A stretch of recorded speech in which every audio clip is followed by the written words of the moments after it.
para darle la bienvenida al experto y asesor internacional en ciberseguridad, al profesor Israel Reyes, porque hoy, híjole, tenemos una información muy importante que dar. Hoy el profesor pues nos va a hacer una serie de planteamientos extremadamente fuertes, extremadamente duros. Él ya nos advertía hace meses de un posible ataque cibernético eh, en México, en el gobierno de México. Y hoy, como usted lo sabe perfectamente, el presidente López Obrador aseguró que el ataque de robo de información que sufrió la Sedena, la Secretaría de la Defensa Nacional, y que filtró Carlos Loret de Mola a los montajes, pues se da mediante mecanismos modernos que extraen información con gente muy especializada. Aclaró hoy el presidente que no cualquiera puede hacer este tipo de hackeos y que no sabe si en México hay especialistas en este campo de la cibernética, pero le insisto, el experto y asesor internacional en ciberseguridad de la Universidad de Washington, D.C., el profesor Israel Reyes, ya nos había advertido hace meses de un posible evento, de un posible ataque cibernético. Profesor, te saludo con mucho gusto aquí en Sin Censura. Mi querido Toño, qué gusto estar contigo y con toda tu audiencia de Sin Censura. Es un canal de YouTube que yo aprecio mucho y que los valoro. Y bueno, gracias por este tiempo. Y bueno, va a ser una larga conversación la de hoy en este tema, mi querido Toño. Así es, hay que aclarar muchísimas cosas, profesor, que esto es verdaderamente importante. ¿Por qué no empezamos por esto? ¿De dónde proviene ese ataque? Hoy el presidente así lo planteaba. Dice, no creo que haya sido una situación originada en México. Vamos, o sea, no en cuanto a la intención, sino pues vamos, el equipo este de hackers que llega hasta la Sedena, que consigue llevar este a cabo. ¿De dónde podría provenir este ataque, profesor Israel Reyes? Bueno, mira, primero que nada te comento que México tiene muy buenos hackers a nivel internacional. De eso estamos convencidos. Yo soy miembro de la Comunidad Internacional de Inteligencia y bueno, hay muy buen talento y muy buena capacidad aquí en México.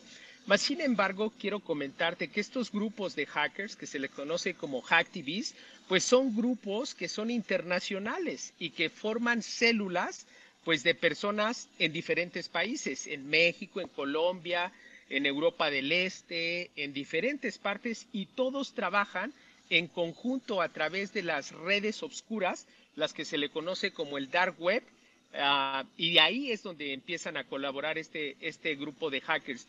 Como bien lo dijiste, Toño, yo había mencionado la vulnerabilidad que existía, el riesgo que había de un ciberataque, y bueno, hoy, como pasó cuando Banjico y lo que le pasó a Pemex, tuve la razón. Quisiera estar equivocado, pero como tú bien lo recordarás, esto lo habíamos anunciado. Ahora, contestando tu pregunta, ¿de dónde son estos grupos? Bueno, estos son grupos internacionales, pero también personas que pueden estar y encontrarse en México.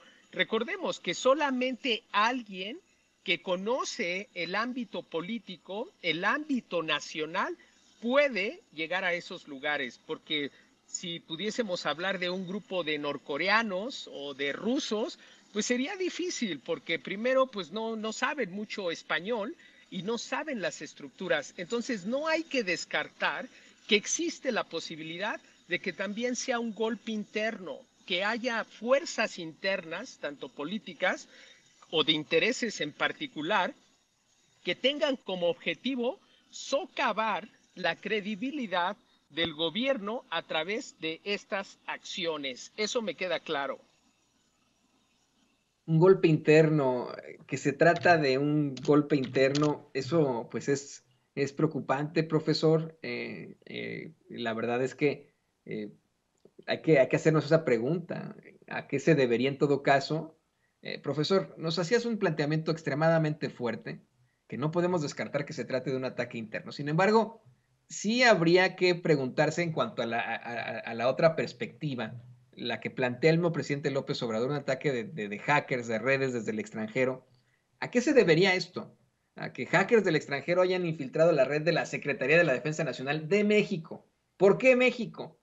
¿Por qué López Obrador? ¿Por qué le filtran la información a un personaje como Carlos Loret de Mola, que como te decía, como le decía el público consentidor de Sin Censura, pues ha sido exhibido una y otra vez en sus montajes, montajes que él mismo ha aceptado, algunos de ellos, y por los que ha ofrecido disculpas, y que pues es un evidente opositor al gobierno de México, que ha sido exhibido por sus propiedades en Valle de Bravo, en Polanco, en Miami, Florida, etcétera, etcétera, etcétera. ¿Por qué le filtrarían la información a alguien como Carlos Loret de Mola y no a Associated Press, a Reuters, o alguna cadena acá en los Estados Unidos o en México, a CNN o CNN en español?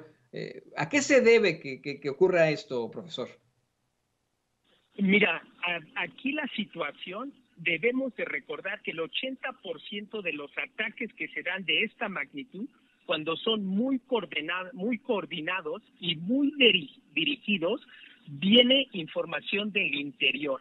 Es decir, alguien internamente tuvo que haber colaborado y haberle ayudado a este grupo de hackers para que ellos, con sus conocimientos y sus habilidades, pudiesen penetrar los sistemas. Ahora, ¿por qué se va esta información a un específico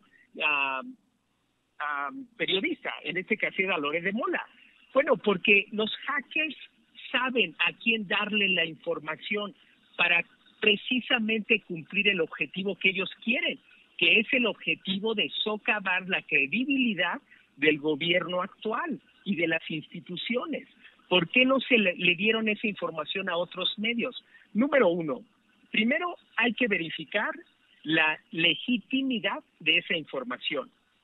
Número dos, el presidente ya lo informó y dijo que del tema de salud, que efectivamente es verdad. Pero como tú lo dijiste y lo mencionamos, el estado de salud del presidente es bueno, es aceptable, para su edad es lo más común. Sin embargo, estos hackers y los medios de comunicación que se prestaron para magnificar el mensaje de que la salud del presidente está vulnerable, pues no es cierto. En ese promedio de edad, su estado de salud es aceptable y es normal.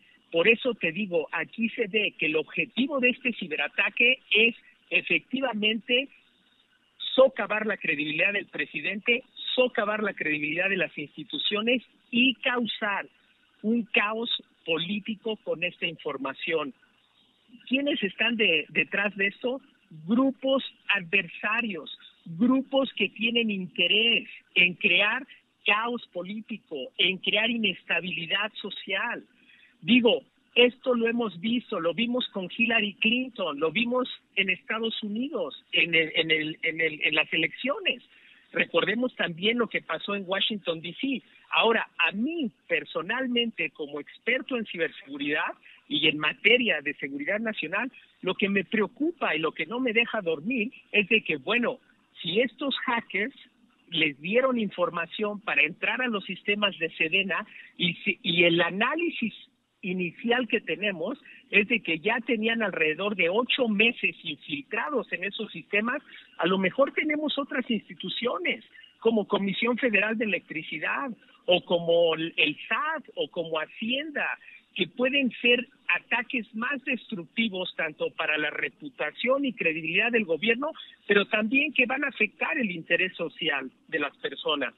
Recordemos que los hackers ahorita son grupos del crimen organizado, y lo que hacen en Costa Rica, pusieron al país en estado de emergencia. Al país completo hace 3 meses se tuvo que declarar en estado de emergencia porque secuestraron los sistemas de pago, los sistemas de recaudación fiscal. Entonces, aquí me preocupa que este sea lo superficial de lo que realmente está pasando por abajo. ¿Quiénes están colaborando? ¿Quiénes les están ayudando? ¿Cómo están penetrando estas instituciones mexicanas? Debe de haber conocimiento interno, porque es muy difícil que un extranjero a la primera cometa un ciberataque tan coordinado y tan preciso y que pueda clasificar y categorizar los correos electrónicos para decidir cuáles va a dar y cuáles no va a dar. ¿Me explico? Sí, sí, definitivamente. Vamos, está todo establecido. El tema es muy, muy interesante. Te voy a pedir, profesor Israel Reyes, que por favor ampliemos en cuanto a esta situación. Dices que este ciberataque busca socavar la credibilidad del presidente, crear caos político, crear inestabilidad social, pero a la vez que puede ser un ciberataque interno, que alguien tuvo que abrirle la puerta a estos hackers y también que todo fue muy establecido, que hay muchísima, ¿cómo decirlo? Muchísimo orden en la realización de este ataque. No fue Alain nomás, no fue el estudiante de sistemas de la universidad el que de pronto se le ocurrió atacar al gobierno de México, sino que se trata de una, pues de tal vez un grupo con mucha fuerza. ¿De qué grupo podríamos hablar? Yo te lo estoy planteando de esta forma porque en los últimos días hemos visto un resurgimiento de la ultraderecha hacia el fascismo, un resurgimiento en el que utilizan cualquier tipo de estratagema para hacerse del poder. Lo estamos viendo en Italia, lo está intentando Jair Bolsonaro en Brasil. Acá en Estados Unidos tenemos a personajes peores que Donald Trump, personajes como el gobernador de Florida, Ron DeSantis, o el gobernador de Texas, Greg Abbott. ¿De qué grupos podríamos estar hablando si se trata de grupos internacionales actuando con la ultraderecha mexicana para hacer este tipo de ataques que buscan generar algo que es terrible para un país, caos político e inestabilidad social? Y pues mira, estos grupos de ultraderecha, como bien lo estás diciendo, lo estás mencionando, pues han perdido control, han perdido beneficios, han perdido privilegios. Y como tú sabes, hoy en día el nuevo campo de batalla es el ciberespacio, es el dominio de la información. Y por eso existe la guerra de desinformación y las noticias falsas.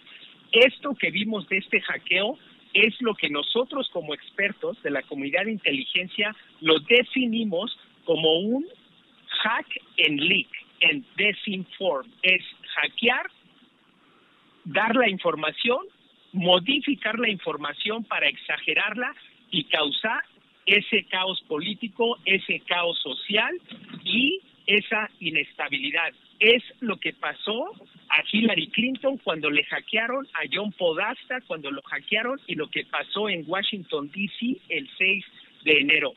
Estos grupos de ultraderecha colaboran, trabajan en una forma organizada.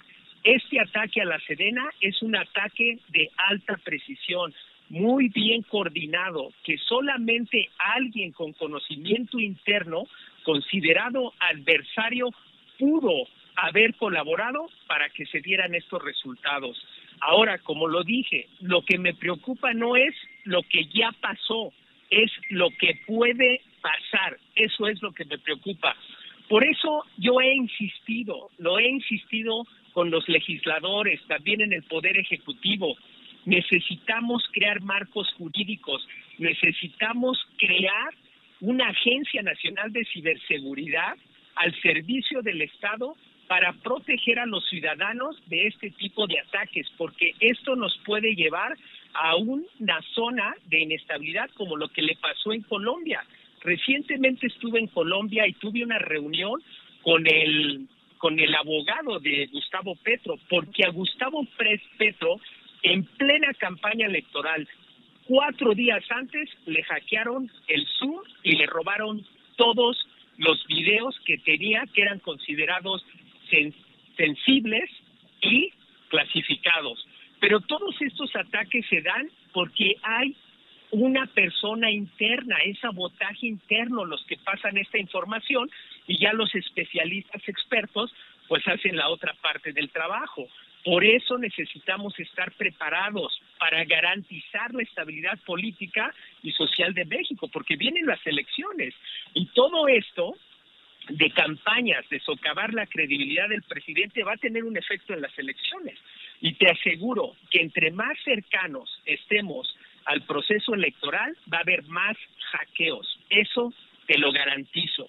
Hackeos a personajes políticos, hackeo a las instituciones de gobierno y que vamos a ver la democracia del país sumamente vulnerable, porque hoy en día el ciberespacio es el nuevo campo de batalla y este ataque que se dio a Sedena es un ataque coordinado, premeditado y con lo que nosotros definimos como el animus nocendis. animus nocendis, que significa con la intención de causar daño. Y ¿sabes qué, profesor? Y se lo voy a decir también al público de Sin Censura. Lo problemático de todo esto es que, digamos que de pronto se encuentra quien le abrió la puerta o quienes le abrieron la puerta a estos, pues a estos hackers, a estos ciberterroristas. No está tipificado, no habría algún tipo de situación cuestionable que pudieran enfrentar, no, no, vamos, no serían puestos en la cárcel, o no enfrentarían algún tipo de consecuencias por lo que tú mencionas. No hay en la legislación absolutamente necesaria en este mundo para este tipo de situaciones. Es que eso es lo más fundamental en estos momentos. Todo, señoras y señores, usted que nos ve, que nos escucha, casi todo lo hacemos mediante la computadora, mediante nuestros teléfonos inteligentes. Usted nos está viendo con su teléfono inteligente, con su tableta, con su computadora. Usted tiene su dinero en el banco y lo maneja mediante pues redes de internet. Usted, todos los procesos que hacemos ya ahora gubernamentales también son así, y no tenemos una legislación en México y una muy pobre acá en Estados Unidos para regular este tipo de situaciones. Es verdaderamente preocupante. Tome nota, por favor, de eso. Pero, ¿qué te parece, profesor, que vamos a la parte final de este análisis que es fantástico, que nos hace, que es muy bueno, que es verdaderamente necesario? Porque a pesar de todo, se ha visto en las últimas horas más bien un apoyo inconmensurable al presidente López Obrador tras estas revelaciones de los montajes de Carlos Loret de Mola sobre su salud, sobre esta supuesta filtración del Culiacanazo. Nos planteas caos político, desestabilidad. ¿Verdaderamente hay un riesgo de que la ultraderecha en México pueda imponer esa narrativa? Se han equivocado muchas veces, los han enfrentado muchas veces, han quedado muy mal con todas estas campañas.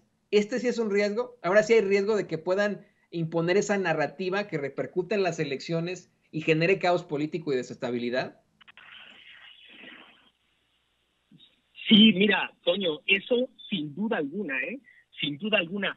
Pero, ¿sabes? Aquí voy a aprovechar para decirle a toda la audiencia, a toda tu audiencia de Sin Censura, que es sumamente apoyar las iniciativas para crear los marcos jurídicos y crear la Agencia Nacional de Ciberseguridad. También lo que le quiero pedir a la audiencia es de que me siga en mi red social para que yo pueda hacer más en esta parte de la creación de los marcos jurídicos. Eso es muy necesario. Estoy totalmente de acuerdo contigo en este llamado.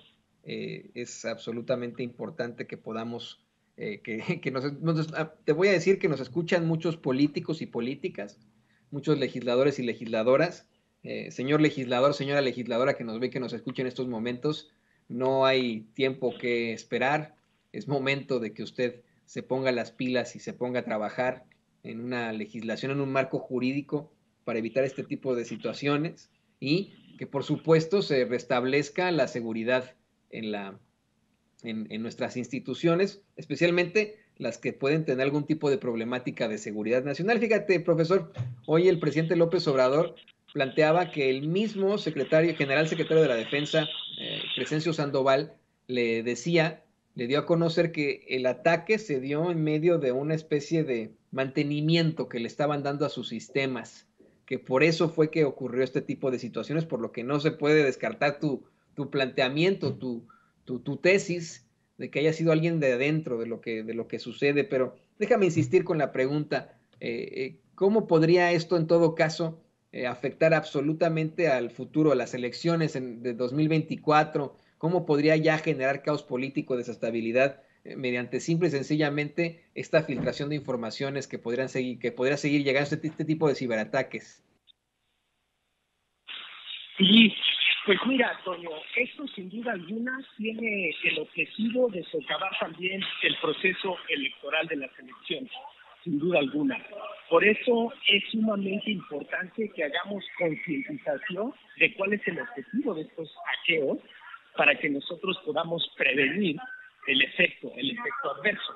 O sea, el problema aquí no es tanto el hackeo, el problema es cuál es el objetivo del hackeo. Y es precisamente eso, la guerra de desinformación, manipular esa información, esos correos electrónicos de la Sedena para socavar la credibilidad de las instituciones, socavar credibilidad de la salud del presidente.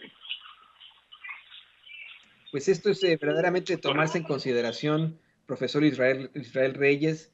Yo quiero agradecerte a nombre de todo el equipo de Sin Censura, a nombre del público consentidor, que nos hayas dado este análisis tan puntual, tan importante. Vamos a recapitular lo que nos acaba de decir el profesor. Nos dice que este ciberataque se vino planeando desde hace meses y que busca generar caos en la sociedad, desestabilidad política, busca acabar con la reputación de López Obrador, de las instituciones en México. Esto es verdaderamente lamentable. Y pues te quiero pedir que por favor nos compartas tus redes sociales para que la gente se ponga en contacto contigo. Hay muchas preguntas, hay mucha gente que quiere saber más sobre el caso. Por favor, compártenos tus redes sociales. Sí, mira, mi Twitter es Israel G. Reyes. Israel G. Reyes. Israel Reyes Gómez en Twitter. Y en YouTube soy Israel Reyes Oficial. Entonces le pido a tu audiencia que me siga para que juntos podamos crear la concientización y podamos prevenir y mitigar los efectos adversos en contra de la democracia mexicana, porque ese es de interés social y de seguridad nacional. En definitiva, en definitiva.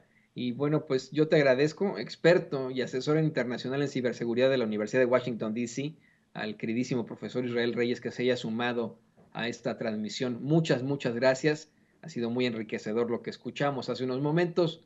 Y le voy a pedir a mi compañero amigo don David el Grande que por favor nos comparta nuestras redes sociales, la de nosotros, para que usted siga compartiendo este espacio. Dígale a todo el mundo que estamos hablando de esto, que estamos haciendo un análisis muy distinto al que seguramente están planteando los medios de comunicación tradicionales, donde seguramente el tema es única y exclusivamente la salud del presidente, que tuvo una angina de pecho, que tiene hipertiroidismo y etcétera, sin dar a conocer que después de la angina de pecho, al día siguiente tuvo su mañanera, que esto en todo caso pues son padecimientos típicos de la edad, que no podría enfrentarse a una persona de esa edad por cuestiones de salud como presidente, ¿no? Que esto nos puede pasar a cualquiera, pero bueno, creo que lo importante es lo que nos acaba de plantear el profesor experto y asesor internacional en ciberseguridad de la Universidad de Washington, D.C.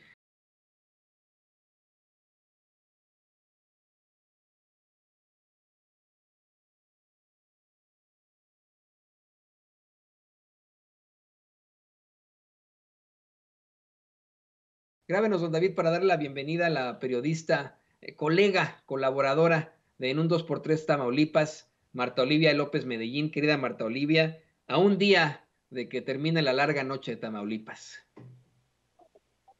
Así es, Toño, a un día, a unas horas de que pueda ya finalmente concluir esta administración estatal, hay mucha expectativa, sobre todo por saber dónde está Pancho N. No sabemos dónde está, él hizo un video el martes para despedirse, no lo entendimos si su periodo termina a las 23:59 horas de hoy. Pero bueno, esto es parte de lo que vivimos. Lo que sí nos damos cuenta es que tiene mucho tiempo libre. Se la pasa retuiteando a Javier Lozano, a Héctor de Mauleón, a Lili Telles, a Fernando Belanzarán, es decir, puro personaje destacado de la derecha. Así es lo que hemos visto en sus redes sociales, que el todavía gobernador de Tamaulipas, Francisco García Cabeza de Vaca, querida Marta Olivia, pues vamos, hizo su video permíteme decirlo así, te ofrezco disculpas por mi lenguaje soez, este video flatulento que hizo esta semana, todavía lanzando acusaciones que después fueron desmentidas hasta por el Tribunal Electoral del Poder Judicial de la Federación en contra del doctor Américo Villarreal, un video larguísimo, tan largo como su desafortunado sexenio, y pues ya en estos momentos nadie sabe dónde Rayecillos está, solo se sabe que tuitea, que retuitea a los más impresentables y repugnantes. Creo que nada más le falta retuitear al Pelón Gomis, querida Marta Olivia. Definitivamente lo que pensamos es de que obviamente ya no se encuentra en Tamaulipas, obviamente no piensa asistir a la entrega de la banda gubernamental, lo cual es un acto protocolario, no tiene absolutamente ya nada si se quiere ir, si quiere correr, si quiere sacarle la lengua al gobernador electo, eso es lo de menos. Él ya no puede gobernar, que es lo mejor de todo, y hoy en unas horas termina su fuero constitucional y bueno, sigue la tarea de la Fiscalía General de la República que nos diga qué pasa, qué sigue con un personaje que no tiene fuero y que a todo apunta a que vaya a ser el tercer gobernador en la cárcel. Digo, si hay justicia en México, si hay delitos, hay órdenes de aprehensión, ya nada más falta de que los tamaulipecos nos digan que en este país no hay impunidad. Permíteme abundar en eso un poco, querida Marta Olivia. Se ha planteado que le dieron una especie de inmunidad por otros 6 años al todavía gobernador panista de Tamaulipas, Francisco García Cabeza de Vaca. Él enfrenta una serie de acusaciones formales, como usted que nos ve y que nos escucha sabe. Fue incluso desaforado en la Cámara de Diputados, pero se ha manejado, Marta Olivia, que se le blindó desde su Congreso, así como en las determinaciones de la Suprema Corte de Justicia. ¿Podríamos decir que verdaderamente hay algún indicio, algún precedente para que verdaderamente enfrente a la justicia? Esto si se le llegara a encontrar, ponle, si de pronto se lo encuentra algún agente de la Fiscalía General en algún puerto o X o Y, ¿habría algún precedente para que verdaderamente sea detenido y enfrente las consecuencias de sus actos? Pues me parece primero que la versión tiene que ser confirmada y corroborada, ¿no? Y que alguien del gobierno federal o de la Fiscalía General nos diga a todos qué es lo que está pasando, porque, a ver, si tú cometes un delito, si te investigan, si hay una orden de aprehensión girada, pues no te van a estar diciendo, a ver, Toño, váyase usted otros 5 años y luego lo volvemos a buscar. Pues que nos expliquen, me parece que es lo que necesitamos los tamaulipecos, que nos digan por qué se le va a dar impunidad. Ahora, ha habido muchas versiones de que esta transición ha sido negociada. Si nos atenemos solamente a las versiones públicas y declaraciones de Francisco N., pues vemos que no ha hecho ningún reconocimiento público de la gestión del triunfo del doctor Américo Villarreal Anaya, ni de su entrega de constancia de mayoría, ni la validez del Tribunal Local Electoral, y menos ahora con el fallo unánime del Tribunal Electoral del Poder Judicial de la Federación. Entonces, si tuviera 3 años o 4 años, diríamos que sigue haciendo berrinche el señor, pero yo creo que ya está bastante crecidito para seguir haciendo este tipo de situaciones donde se nota que al menos los panistas o esta fracción de los panistas no sabe perder. Ya para cerrar, y porque sé que está siempre en constante movimiento, para que por favor nos des claridad en lo siguiente. Sí, se va Francisco García Cabeza de Vaca de Tamaulipas, termina esta larga noche para el Estado y pues todavía vienen los rezagos, todavía viene la problemática que dejó en un estado endeudado, con muchos problemas de inseguridad, en el que se violaron a diestra y siniestra los derechos fundamentales de los tamaulipecos y tamaulipecas, pero por favor, danos claridad sobre esto. ¿A quién deja infiltrado, que tengas tú considerado, a quién deja infiltrado en alcaldías, en presidencias municipales, en notarías, como se dio a conocer recientemente Francisco García Cabeza de Vaca y en Tamaulipas? Te lo pregunto porque seguramente pues el doctor Américo Villarreal la tendrá muy difícil al enfrentarse a este nuevo gobierno. Pues deja principalmente al su fiscal carnal, Irving Berrios Mojica, que es el super vicegobernador actualmente, mientras, a pesar de que la Suprema Corte de Justicia de la Nación ha admitido ya el caso de analizar esta megafiscalía, no se ha podido todavía entrar al contenido de la misma para decir que no puede tener todas esas atribuciones. Él va a ser las veces de vicegobernador actualmente, y eso es lo más grave. Y deja también, de los 43 ayuntamientos, solamente 9 son de Morena, son la mayoría. Pero también dejó ahí un bloque para que cualquier determinación del Congreso del Estado tenga que ser aprobada, cualquier reforma importante para el Estado tenga que ser aprobada por todos los ayuntamientos. Así tengan 500 habitantes, si no firma el Cabildo no va a poder hacer nada Américo Villarreal. Deja en la ruina económica al Estado, porque no sabemos cuánto es la deuda. No sabemos ni siquiera si hay fondos suficientes para el pago de los burócratas de la próxima quincena. Así de grave está la situación. Él se va, digamos, el tema de cabeza de vaca esa parte. Ahora sigue el tema de cómo deja el Estado. Híjole, pues yo espero que haya algún tipo de situación no adversa para tu estado, para Tamaulipas, para ustedes, que verdaderamente han luchado muchísimo por la democracia, por tener un estado mejor. Por supuesto que están en nuestras oraciones y esperemos que pues el gobierno federal se sume a apoyar a Américo Villarreal ahora que le entregan este estado en llamas y que poco a poco, querida Marta Olivia, puedan apagar el fuego ahí en Tamaulipas. Mientras tanto, pues te queremos agradecer por esta participación y te pedimos que por favor nos compartas tus redes sociales para que la gente se ponga en contacto contigo.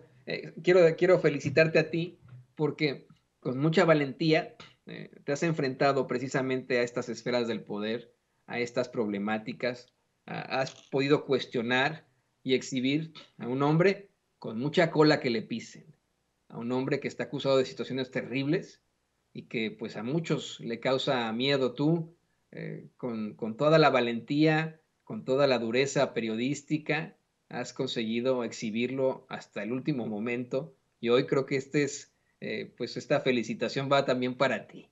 Se vaya Francisco García Cabeza de Vaca, Marta Olivia. Gracias, Toño, y gracias. No sería todo esto posible sin compañeros, colaboradores de Sin Censura que siempre nos han estado apoyando y han estado muy al pendiente de nosotros. Así que gracias también a ustedes. Nos encuentran en un 2x3 Tamaulipas por nuestro canal de YouTube. Transmitimos de lunes a viernes de 8 a 9:30 de la noche y también hacemos transmisiones en vivo, reportajes y demás. Me encuentran en Twitter como @maroliMX. Muchas, pero muchas gracias. Gracias a ti, nuestra compañera, colega, periodista y colaboradora de En un 2x3 Tamaulipas, Marta Olivia López Medellín, la valiente Marta Olivia López Medellín.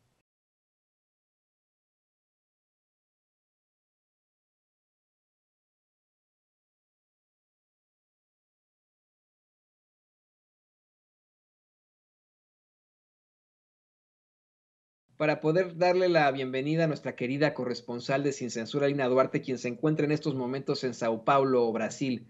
Esto ante las muy importantes para el mundo elecciones que se disputarán en ese país. Una lucha muy dura entre dos ideologías que se disputan la verdad en el mundo. La ultraderecha fascista que representa a Jair Bolsonaro, hoy apoyada hasta por Neymar, y el progreso con Luis Ignacio Lula da Silva.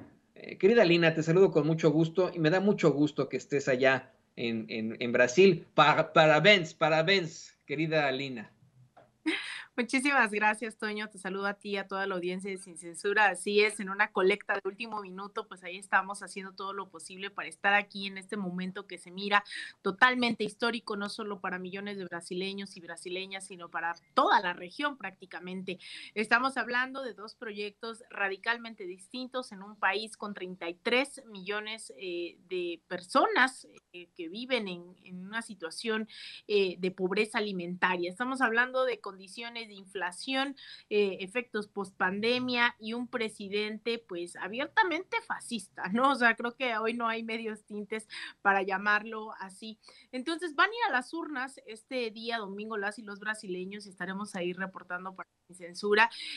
También hay que decirlo, ha sido un momento bastante, pues yo lo diría tenso, ¿no? El esperar absolutamente todo de un presidente como Jair Bolsonaro que ha arremetido en contra de las instituciones electorales, que tiene una base de ultraderecha, bastante notables. Hace unos días, lo reportaba yo por acá, Toño, un señor entró a un bar en el estado de Paraná y preguntó que quién iba a votar por Lula y se le lanzó, ¿no? Y con un cuchillo, ya sabes, esa historia que recientemente debatíamos en México, asesinó al seguidor de Lula da Silva. Esos son prácticamente de cuerpo completo los y las seguidoras de un Jair Bolsonaro que ha pedido incluso no regulación de las armas, que sabemos cómo pues se burlaba o minimizó la pandemia durante muchísimo tiempo mientras la gente moría, no le daba prioridad a las vacunas. Y hoy tenemos a un Lula da Silva que habla de acabar con la desigualdad social, nuevamente de implementar programas en contra del hambre. Y en ese sentido acabamos de presenciar esta mañana, tenemos una gran diferencia horaria con la Ciudad de México, acá son 3 horas más tarde, esta mañana hubo una movilización, una manifestación en solidaridad de artistas y de miembros de la comunidad cultural aquí en Sao Paulo, en donde nuevamente retoman también la importancia de este espectro, ¿no? del espectro cultural en la vida, en la lucha por la democracia, por la justicia social. Así que fue una caminata amplia por el centro de Sao Paulo, en donde con cantos, globos, consignas, decidieron apoyar al expresidente, ahora candidato presidencial Lula da Silva, a quien las encuestas dan alrededor del 46 al 48%, mientras a un Jair Bolsonaro lo sitúan entre el 34 y el 36%. Recordemos que tienen que tener más del 50% para ganar en esta primera vuelta electoral, o tendrían que ir a segunda vuelta el próximo 30 de octubre, lo cual en realidad pues tampoco muchos especulaban sobre si eso podía ser un peligro, ¿no? Para que la derecha rebasase las encuestas, pero bueno, también muchas indican que también en segunda vuelta el favorito sería Lula da Silva, querido Toño. Se está reportando una intención del voto de que sobrepasa el 50%. Te estoy buscando bien la información, aquí la tengo ya. Según reporta La Jornada, tenemos una, con información de Xinhua, hay un 50% de intención de voto para Lula da Silva en las presidenciales de Brasil. Le voy a compartir a Lina y a usted que nos ve y que nos escucha esta información proveniente desde donde está precisamente Alina ahí en Sao Paulo. Dice, en la cuenta regresiva para las elecciones generales del domingo en Brasil, el expresidente Luis Ignacio Lula da Silva confirma su favoritismo con el 50% de intención de voto contra el 36% del mandatario y aspirante a la reelección Jair Bolsonaro. Nomás le falta que le agreguemos a Lina el fascista, como bien dices, Jair Bolsonaro. Según una encuesta del Instituto Datafolha, divulgada este jueves por la TV Globo y el diario Folha de ahí de Sao Paulo, Lula del Partido de los Trabajadores tiene el 50% de intención de los votos, pero según informó el Instituto Demoscópico Datafolha, es importante afirmar si se puede obtener la presidencia el domingo sin necesidad de acudir a una segunda vuelta. Y es que eso es lo que te quería preguntar. En Brasil tienen segunda vuelta. ¿Qué necesita Lula da Silva para darle una patada en el trasero al fascismo, para sacar de la presidencia a alguien como Jair Bolsonaro para que este fin de semana, querida Lina? Así es, pues tendría que tener primero el 50% más uno de los votos, es la única condición para que gane en primera vuelta, en este caso el expresidente Lula da Silva.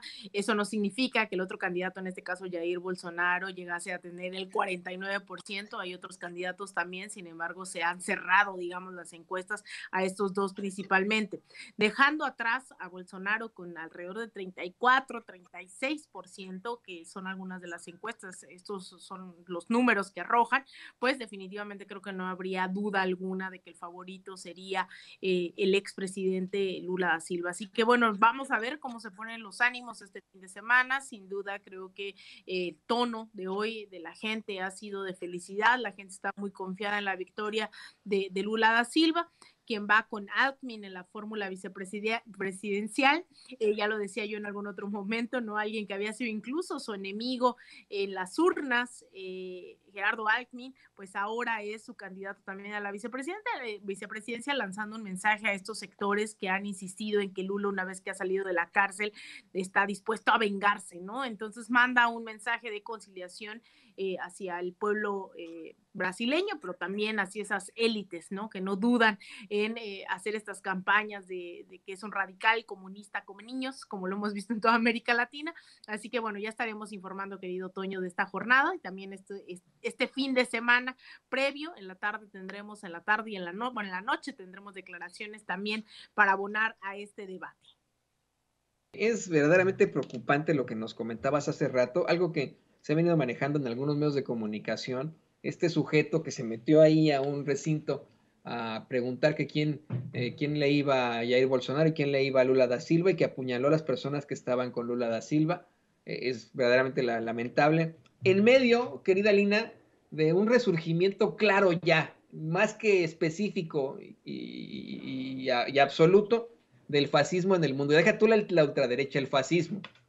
Está ahí esta señora en Italia, se me va por ahí a veces su nombre, Giorgia Meloni, este partido de la ultraderechista, Giorgia Meloni pues ganó la mayoría en ambas cámaras del Parlamento italiano, lo que significa que la señora esta seguramente se convertirá en la primer ministra de Italia, representando al movimiento de mayor ultraderecha extrema desde la Segunda Guerra Mundial, desde Benito Mussolini, ¿no? Está cabrón. Eso lo tenemos por un lado. Por otro lado, tenemos acá en Estados Unidos a dos personajes políticos que son muchísimo peores que Donald Trump, Ron DeSantis, Greg Abbott, que son claramente fascistas. Ya deja tú de la derecha o de la chistosada de la derecha conservadora de Trump. Estos son claramente fascistas los dos.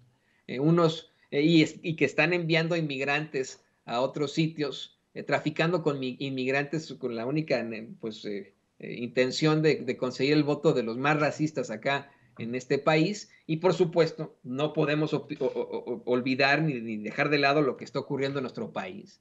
La forma en la que los medios de comunicación corporativos tradicionales, las esferas del poder, están justificando a personajes violentos, precisamente de la ultraderecha, personajes fascistas como Daniel Tabe, el padre del alcalde panista de la Miguel Hidalgo, Mauricio Tabe, quien amenazó a unos verificadores con un cuchillo, o bien esos que festejan el video que ahora publica en sus redes sociales el junior Héctor Suárez Gómez, este señor que pues ha llegado a donde está gracias a su papá, y que pues él mismo plantea como prueba de que verdaderamente agredió a Vicente Serrano burlándose de forma cínica. Me preocupa este avance, esta situación tan terrible de la ultraderecha en el mundo, del claro fascismo, querida Lina.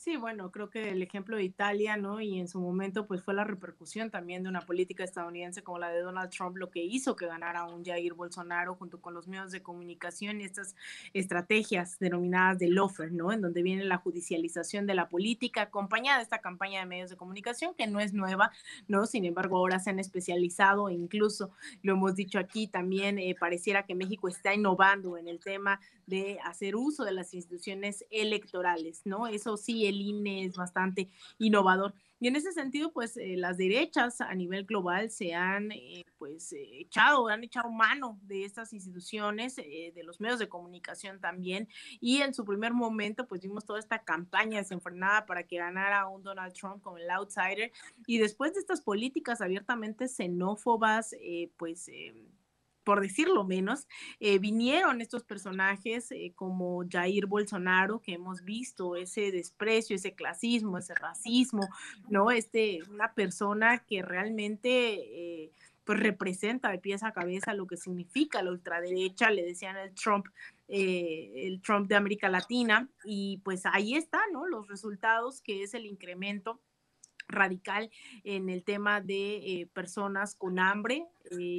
Hemos visto también cómo se trató, insisto, el tema de la pandemia, y de hecho, pues es parte fundamental del discurso de un Lula da Silva, de no fomentar el odio, de llegar a la conciliación, pero sobre todo de beneficiar a las y los brasileños, de hablar, ¿no? De erradicar la pobreza, la desigualdad, y eso está en disputa en las urnas este día domingo. Y ya para cerrar, Alina, precisamente en esta situación tan cuestionable y tan preocupante en cuanto al mundo, se da un supuesto ataque, un ciberataque a las redes de la Secretaría de la Defensa Nacional, y se le plantea supuestamente a Carlos Loret de Mola, mejor conocido como Lord Montajes. Eso ocurre acá en México en las últimas horas. En este ciberataque se consigue información sobre la salud del presidente López Obrador, algunos datos sobre el culiacanazo, pues, situaciones que ya eran más que exhibidas y evidentes en cuanto al culiacanazo. En cuanto a la salud del presidente, hay pues nuevas revelaciones que hoy el presidente no desmiente, ¿no? Hoy el presidente da a conocer que en efecto tuvo una angina de pecho el 2 de enero de este año, pero al día siguiente, el 3 de enero, ya estaba ahí en su conferencia de prensa mañanera. Tenemos también ahí que se habla del hipertiroidismo, la gota que sufre y que padece, pero bueno, el presidente habla de cómo es que todo esto lo está tratando y que son simples y sencillos achaques de la edad. Hace unos momentos platicábamos con un especialista en ciberseguridad, en un asesor internacional, con el profesor Israel Reyes, seguramente escuchaste parte de la entrevista, y él nos hablaba de cómo es que el ataque no va para plantear la salud del presidente o etcétera, ¿no? El ataque lo que busca, en todo caso, es socavar la credibilidad y la reputación del presidente López Obrador, así como de las instituciones, busca generar caos político, busca generar desestabilidad, y esto tal vez como el último bastión que tendría precisamente la ultraderecha en México, ya las últimas de las últimas intentonas que han tenido frente a 2024. Tú estás ahí en Brasil, después también de un largo pues gobierno, una larga noche por el gobierno del fascista de Jair Bolsonaro. ¿Cuál es tu opinión sobre esto que acaba de ocurrir aquí en México? Pues mira, yo creo que habrá que ver, Toño, la información develada. Yo creo que se ha puesto mucho acento en el tema de la salud, que es algo que se comprueba por la vía de los hechos, ¿no? Más allá de anginas, más allá de la situación que se menciona, ¿no? Hemos visto un presidente que se levanta todos los días antes de las 5 de la mañana, ¿no? Que está de tiempo completo y que eso no interpone sus deberes como titular del Ejecutivo Federal. Habrá que ver, ¿no? También qué tipo de información se está dando a conocer, y también es, la verdad, triste, ¿no? Ver que es a través de alguien como Loret que se pretende transparentar cierta información.